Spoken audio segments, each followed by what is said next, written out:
मेरा प्यारा देशवासी नमस्कार। मन की बातमा तपाईहरू सबैलाई धेरै धेरै स्वागत छ। जुलाईको महिना अर्थात् मनसुनको महिना, वर्षाको महिना। बितेका केही दिनहरू प्राकृतिक आपदाहरूका कारणले चिन्ता अनि कष्टहरूले भरिएका छन्। यमुना समेत धेरै नदीहरूमा बाढले धेरै क्षेत्रहरूमा मानिसहरूले असुविधा उठाउनु परेको छ। पहाडी क्षेत्रहरूमा पहिरोका घटनाहरू पनि भएका छन्। यसै अवधि देशको पश्चिमी भागमा केही समय पूर्व गुजरातका क्षेत्रहरूमा बिपरजोय साइक्लोन पनि आयो। तर साथीहरू, यस आपदाहरू बीच हामी सबै देशवासीहरूले फेरि देखाएका छौँ कि सामूहिक प्रयासको ताकत के हुँदछ। स्थानीय मानिसहरूले, हाम्रा एनडीआरएफका जवानहरूले, स्थानीय प्रशासनका मानिसहरूले दिनरात लगाएर यस्ता आपदाहरूको सामना गरेका छन्। कुनै पनि आपदासँग जुझ्नमा हाम्रो सामर्थ्य अनि संसाधनहरूको भूमिका धेरै हुँदछ। तर यसको साथै हाम्रो संवेदनशीलता अनि एक अर्काको हात समाउने भावना त्यति नै अहम हुँदछ। सर्वजन हितायको यही भावना भारतको परिचय पनि हो अनि भारतको ताकत पनि हो। साथीहरू, वर्षाको यही समय वृक्षारोपण अनि जल संरक्षणका लागि पनि त्यति नै आवश्यक हुँदछ। आजादीको अमृत महोत्सवको यस अवधि बनिएका 60,000 भन्दा अधिक अमृत सरोवरहरूमा पनि रौनक बढेको छ। अहिले 50,000 भन्दा अधिक अमृत सरोवरहरूलाई बनाउने काम चलिरहेको छ। हाम्रा देशवासी पूर्ण जागरुकता अनि जिम्मेवारीको साथ जल संरक्षणका लागि नयाँ नयाँ प्रयासहरू गरिरहेका छन्। तपाईलाई थाहा होला, केही समय अघि म एमपीको सढोल गएको थिएँ। त्यहाँ मेरो भेट पकरिया गाउँका आदिवासी भाइ बहिनीहरूसित भएको थियो। त्यहाँ नै मेरो उनीहरूसित प्रकृति अनि पानीलाई बचाउनका निम्ति पनि चर्चा भएको थियो।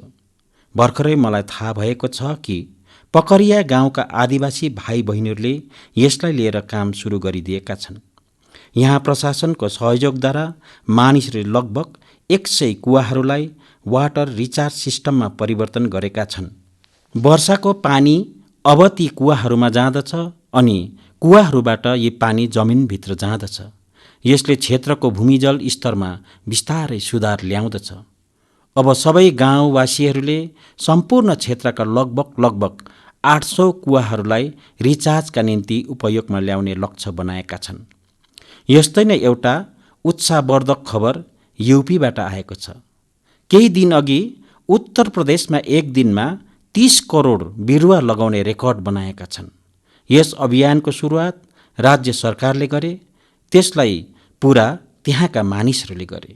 यस्ता प्रयास जनभागीदारीको साथसाथै जनजागरणको पनि ठूलो उदाहरण हो। म चाहन्छु कि हामी सबै नै बिरुवा लगाउने अनि पानी बचाउने यी प्रयासहरूको अंश बनौं। मेरा प्यारा देशवासी, यस समय सावनको पवित्र महिना चलिरहेको छ। सदाशिव महादेवको साधना आराधनाको साथ नै सावन हरियाली अनि खुसीहरूसित जोडेको हुँदछ। यसै कारण सावनको आध्यात्मिक साथै सांस्कृतिक दृष्टिकोणबाट पनि धेरै महत्त्व रहेको छ। सावनको पिङ, सावनको मेहन्दी, सावनको उत्सव अर्थात् सावनको मतलब नै आनन्द अनि उल्लास हुँदछ। साथीहरू, हामी यस आस्था अनि यी परम्पराहरूको एक पक्ष पनि छ। हाम्रा यी पर्व अनि परम्पराहरूले हामीलाई गतिशील बनाउँदछ। सावनमा शिव आराधनाका निम्ति कति धेरै भक्तहरू काँवड यात्रामा निस्कँदछ। सावनको कारणले यी दिनहरूमा 12 ज्योतिर्लिङ्गहरूमा पनि धेरै श्रद्धालुहरू पुगिरहेका छन्। तपाईलाई यो थाहा भएर राम्रो लाग्नेछ कि बनारस पुग्ने मानिसहरूको सङ्ख्याले पनि रेकर्ड तोडिरहेका छन्। अब काशीमा प्रत्येक साल 10 करोड भन्दा अधिक पर्यटकहरू पुगिरहेका छन्। अयोध्या, मथुरा, उज्जैन जस्ता तीर्थहरूमा आउने श्रद्धालुहरूको सङ्ख्या पनि तीव्र गतिमा बढिरहेका छन्। यसले लाखौं गरिबहरूलाई रोजगार प्राप्त हुँदछ। उनीहरूको जीवनयापन भइरहेको छ। यी सब हाम्रा सांस्कृतिक जनजागरणको परिणाम हो। यसको दर्शनका निम्ति अब त सम्पूर्ण विश्वबाट मानिसहरू हाम्रा तीर्थस्थलहरूमा आइरहेका छन्। मलाई यस्तै 2 अमेरिकन साथीहरूको बारेमा थाहा लागेको छ जो क्यालिफोर्नियाबाट यहाँ अमरनाथ यात्रा गर्न आएका थिए। यी विदेशी पाहुनाहरूले अमरनाथ यात्रासित जडित स्वामी विवेकानन्दका अनुभवहरूका बारेमा कतै सुनेका थिए। त्यसले उनीहरूलाई यति प्रेरणा प्राप्त भयो कि उनीहरू स्वयं पनि अमरनाथ यात्रा गर्न आए। यिनीहरू यसलाई भगवान भोलेनाथको आशीर्वाद मान्दछन्। यही भारतको विशेषता हो कि सबैलाई आत्मसात गर्दछ, सबैलाई केही न केही दिँदछ। यसरी नै एकजना फ्रेन्च मुल्की महिला छिन्, शार्लोट शोपिन। विगत दिनहरूमा जब फ्रान्स गएको थिएँ तब उनीसित मेरो भेट भएको थियो। शार्लोट शोपिन एकजना योगा प्र्याक्टिसनर हुन्, योगा टिचर हुन् अनि उनको उमेर 100 वर्षभन्दा अधिक छन्। उनी सेन्चुरी पार गरिसकेकी छिन्। उनी विगत 40 सालदेखि योग प्र्याक्टिस गरिरहेकी छिन्। उनी आफ्ना स्वास्थ्य अनि 100 सालको यस आएको श्रेय योगलाई नै दिँदछिन्। उनी विश्वमा भारतको योग विज्ञान अनि यसको ताकतको एउटा मुख्य मुहार बन्न गएकी छिन्। यिनीबाट प्रत्येक मानिसले सिक्न पर्दछ। हामीले आफ्नो विरासतलाई मात्र अँगाल्नु होइन, तर त्यसलाई जिम्मेवारीसित विश्व अघि प्रस्तुत पनि गरौँ। अनि मलाई खुसी छ कि यस्तै एउटा प्रयास यी दिनहरूमा उज्जैनमा चलिरहेको छ। यहाँ देशभरिका 18 चित्रकार पुराणहरूमाथि आधारित आकर्षक चित्रकथाहरू बनाइरहेका छन्। यी चित्र बुन्दी शैली, नाथद्वारा शैली, पहाडी शैली अनि अपभ्रंश शैली जस्ता धेरै विशिष्ट शैलीहरूमा बनिँदछ। यसलाई उज्जैनको त्रिवेणी सङ्ग्रहालयमा प्रदर्शित गरिनेछ। अर्थात् केही समयपछि जब तपाईँ उज्जैन जानुहुनेछ तब महाकाल महालोकको साथसाथै अझै एउटा दिव्य स्थानको तपाईँ दर्शन गर्न सक्नुहुनेछ। साथीहरू, उज्जैनमा बनिरहेका यी पेन्टिङ्सको कुरा गर्दै मलाई एउटा अझै अनौठो पेन्टिङको याद आइरहेको छ। यी पेन्टिङ राजकोटको एकजना आर्टिस्ट प्रभात सिंह मोडभाइ बर्हाटजीले बनाएका थिए। यी पेन्टिङ्स छत्रपति वीर शिवाजी महाराजको जीवनको एउटा प्रसङ्गमाथि आधारित थियो। आर्टिस्ट प्रभात भाइले दर्शाएका थिए कि छत्रपति शिवाजी महाराजा राज्याभिषेक पश्चात आफ्नो कुलदेवी तुलजा माताको दर्शन गर्न गइरहेका थिए। तब त्यस समय कस्तो वातावरण थियो। आफ्ना परम्पराहरू, आफ्ना धरोहरहरूलाई जीवन्त राख्नका निम्ति हामी त्यसलाई सम्हाल्नु पर्दछ, त्यसबारे जिउनु पर्दछ, त्यसलाई अघिल्लो पिँढीलाई सिकाउनु पर्दछ। मलाई खुसी छ कि आज यस दिशामा अनेकौं प्रयासहरू भइरहेका छन्।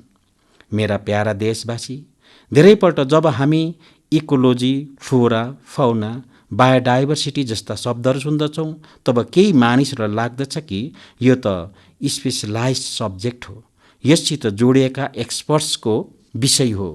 तर यस्तो होइन। यदि हामी साँच्चै नै प्रकृतिलाई प्रेम गर्दछौँ तब हामी आफ्ना साना साना प्रयासहरूले पनि धेरै कुरा गर्न सक्छौँ। तमिलनाडुमा वाडावल्लीको एकजना साथी छन्, सुरेश राघवनजी। राघवनजीलाई पेन्टिङको सोख छ। तपाईँ जान्नुहुन्छ, पेन्टिङ कला अनि क्यानभाससित सम्बन्धित काम हो। तर राघवनजीले यो तय गरे कि उनले आफ्ना पेन्टिङ्सको माध्यमद्वारा रुखपात अनि जीव जन्तुहरूको जानकारीलाई संरक्षित गर्नेछन्।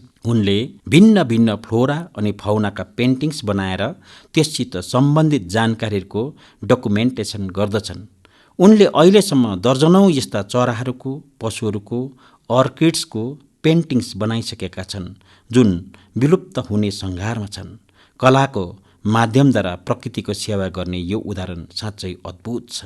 मेरा प्यारा देशवासी, आज म तपाईहरूलाई एउटा अर्को चाखलाग्दो कुरा भन्न चाहन्छु। केही दिन अघि सोसियल मिडियामाथि एउटा अद्भुत क्रेज देखियो।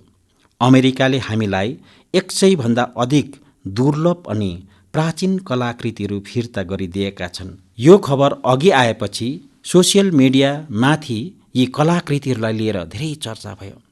युवाहरूमा आफ्नो विरासतप्रति गर्वको भाव देखियो।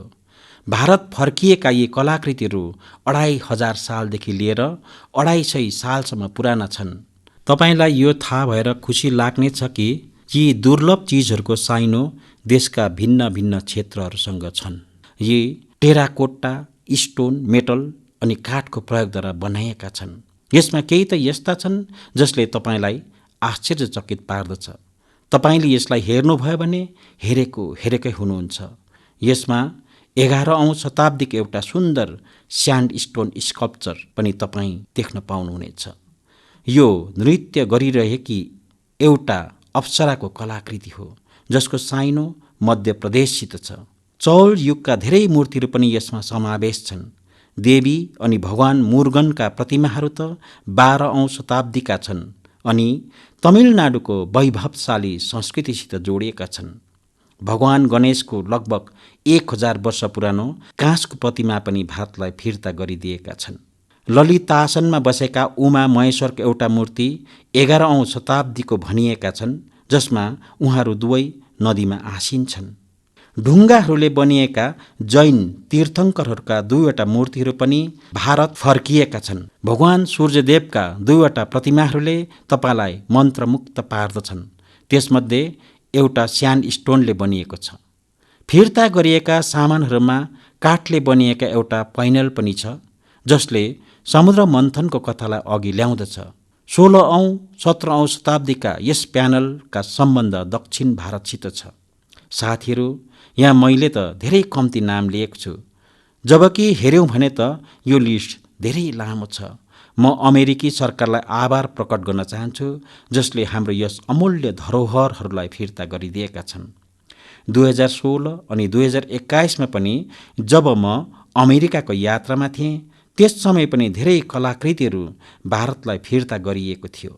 मलाई विश्वास छ कि यस्ता प्रयासहरूले हाम्रा सांस्कृतिक धरोहरहरूको चोरी रोक्ने यस कुरालाई लिएर देशभरि जागरुकता बढ्नेछ। यसले हाम्रो समृद्ध विरासतसित देशवासीहरूको लगाव पनि अझै गहिरो हुनेछ। मेरा प्यारा देशवासी, देवभूमि उत्तराखण्डका केही आमाहरू अनि चेलीहरूले जुन चिठी मलाई लेखेका छन्, त्यो भावुक गर्ने खालका छन्। उनीहरूले आफ्ना छोरालाई, आफ्नो भाइलाई धेरै आशीर्वाद दिएका छन्। उनीहरूले लेखेका छन् कि उनीहरूले कहिल्यै कल्पना पनि गरेका थिएनन् कि हाम्रो सांस्कृतिक धरोहर रहेका भोजपत्र उनीहरूको आजीविकाको साधन बन्न सक्दछ। तपाईँ सोच्दै हुनुहुन्छ होला कि यो सम्पूर्ण खेल के हो। साथीहरू, मलाई यो चिठी लेखेका छन् चमोली जिल्लाका नीतिमाणा घाटीका महिलाहरूले। यिनीहरू ती महिलाहरू हुन् जसले पछिल्लो साल अक्टोबरमा मलाई भोजपत्रमाथि एउटा अनौठो कलाकृति भेट गरेका थिए। त्यो उपहार पाएर म पनि धेरै अभिभूत भएको थिएँ। वास्तवमा हाम्रो यहाँ प्राचीन कालदेखि हाम्रा शास्त्र अनि ग्रन्थ यिनै भोजपत्रहरूमाथि सजाइन्थे। महाभारत पनि त यसै भोजपत्रमाथि लेखिएको थियो। आज देवभूमिका यी महिलाहरूले यस भोजपत्रद्वारा धेरै नै सुन्दर सुन्दर कलाकृतिहरू अनि स्मृति चिन्ह बनाइरहेका छन्। माणा गाउँको यात्राको अवधि मैले उनीहरूका यस युनिक प्रयासको सराहना गरेको थिएँ। मैले देवभूमि आउने पर्यटकहरूसित अपिल गरेको थिएँ कि तपाईँहरू यात्राको अवधि अधिकभन्दा अधिक लोकल प्रोडक्ट्स किन्नुहोस्। यसको त्यहाँ धेरै प्रभाव रहेको छ। आज भोजपत्रका उत्पादहरूलाई यहाँ आउने तीर्थयात्रीले धेरै मन पराइरहेका छन् अनि यसलाई उचित मूल्यमा किनि पनि रहेका छन्। भोजपत्रको यस प्राचीन विरासतले उत्तराखण्डका महिलाहरूको जीवनमा खुसियालीका नयाँ नयाँ रङ भरिरहेका छन्। मलाई यो थाहा भएर पनि खुसी लागेको छ कि भोजपत्रद्वारा नयाँ नयाँ प्रोडक्ट बनाउनका निम्ति राज्य सरकारले महिलाहरूलाई ट्रेनिङ पनि दिइरहेको छ। राज्य सरकारले भोजपत्रका दुर्लभ प्रजातिहरूलाई संरक्षित गर्नका निम्ति अभियान सुरु गरेका छन्। जुन क्षेत्रहरूलाई कुनै समय देशको अन्तिम बिन्दु मानिएका थिए, उनीहरूलाई अब देशको प्रथम गाउँ मानेर विकास भइरहेको छ। यी प्रयासहरू आफ्ना परम्परा अनि संस्कृतिलाई जोड्ने साथै आर्थिक उन्नतिको पनि माध्यम बनिएका छन्। मेरा प्यारा देशवासी, मन की बातमा मलाई यसपटक धेरै सङ्ख्यामा यस्ता पत्र पनि प्राप्त भएको छ जसले मनलाई धेरै नै सन्तुष्टि दिँदछ। यी चिठी ती मुस्लिम महिलाहरूले लेखेका छन् जो हालैमा हज यात्रा गरेर आएका छन्। उनीहरूको त्यो यात्रा धेरै अर्थमा धेरै महत्त्वपूर्ण छ।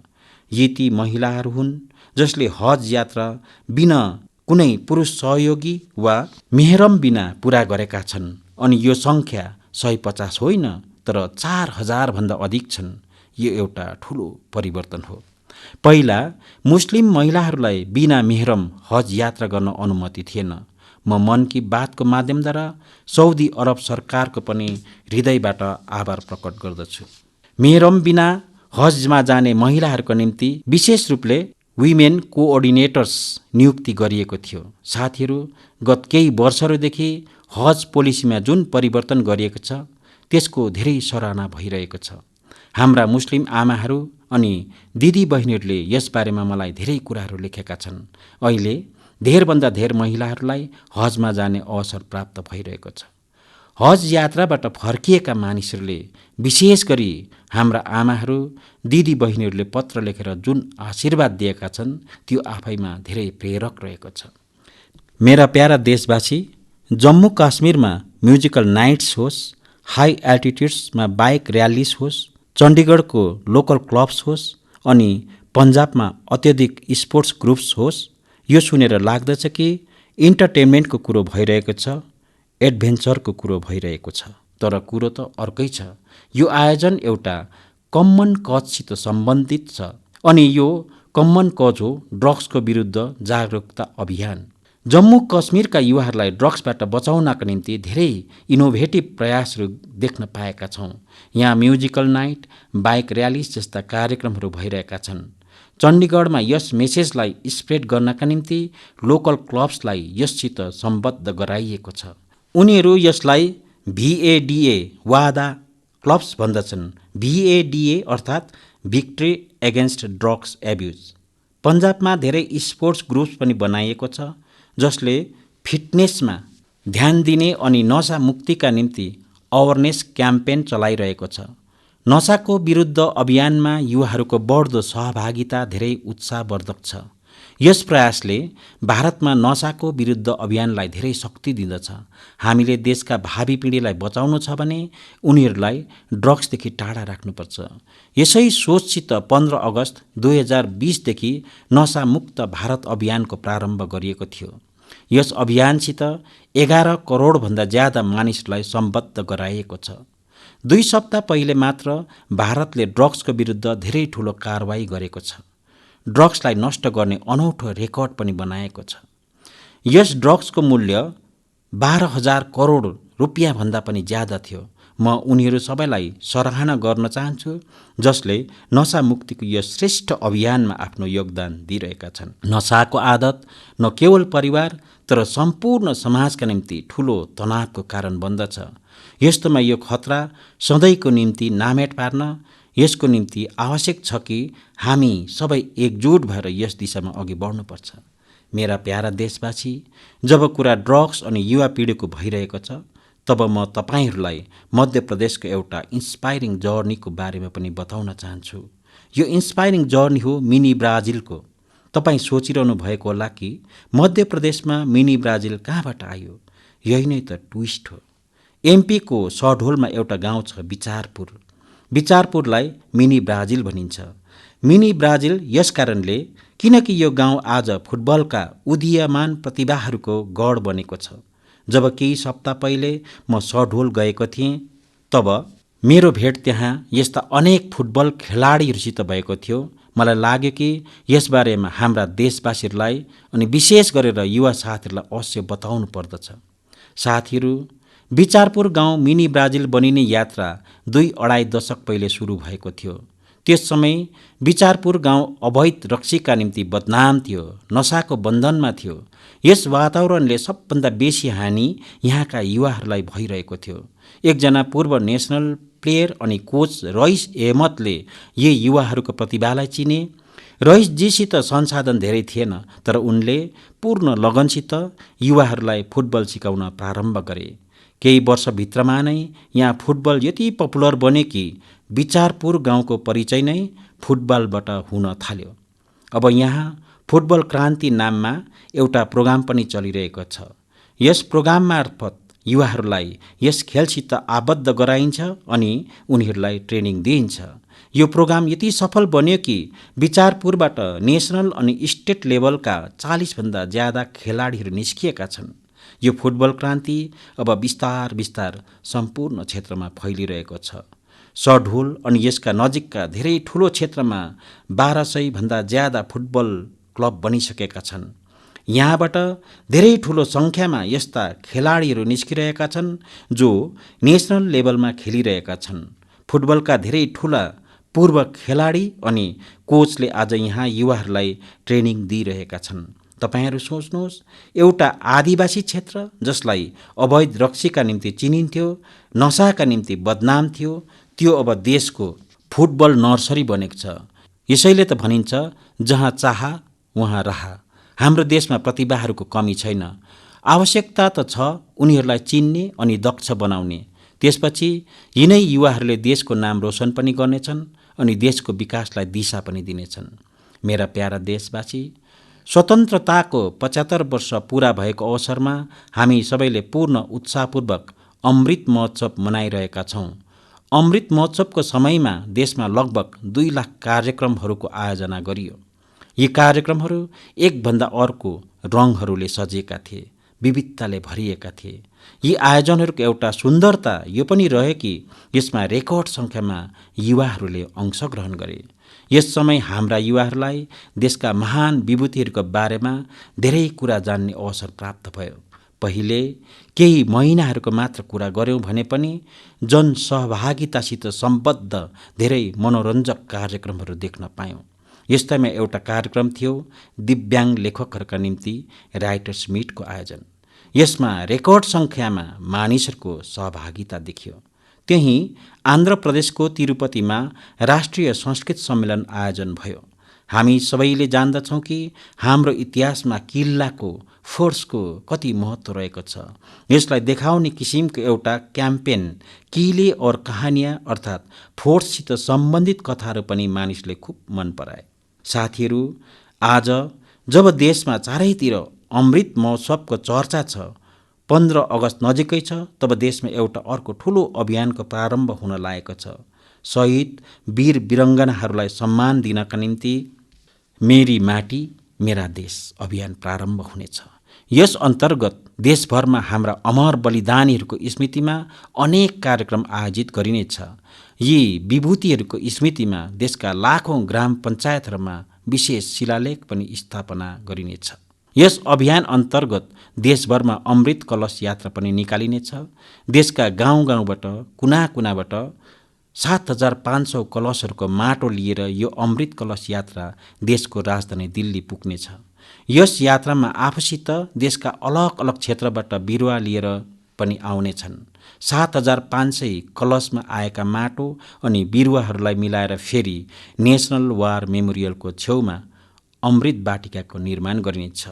यो अमृत बाटिका एक भारत श्रेष्ठ भारतको पनि धेरै भव्य प्रतीक बन्नेछ। मैले गत वर्ष लाल किल्लाबाट आगामी 25 वर्षहरूका अमृतकालका निम्ति पञ्चप्राणको कुरा गरेको थिएँ। मेरी माटी मेरा देश अभियानमा अंशग्रहण गरेर हामी यी पञ्चप्राणहरूलाई पूरा गर्ने शपथ पनि लिनेछौँ।